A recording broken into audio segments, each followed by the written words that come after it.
Bismillah.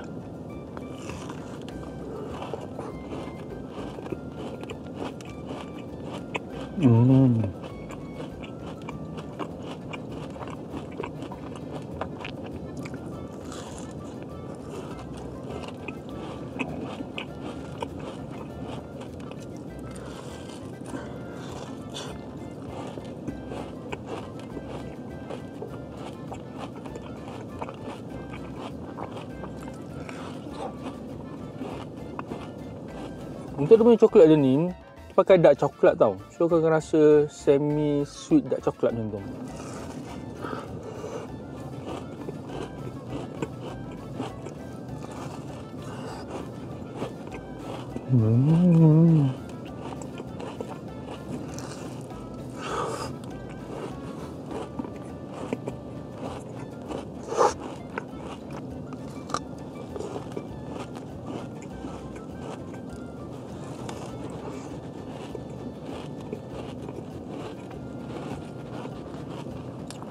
Dia punya coklat dia, dia buat sikit nipis, lagi sedap. Coklat dia tebal sangat. Pistachio dia sedap sebab dia tak terlalu manis. Next, saya cuba kunafa crisp pula dia punya bar.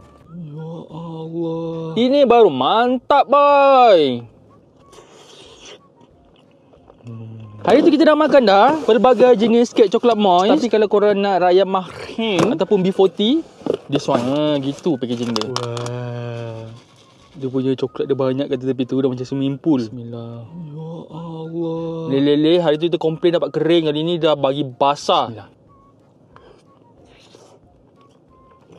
Setakung coklat dia ha. Ini baru mantap, boy. Habislah diet aku.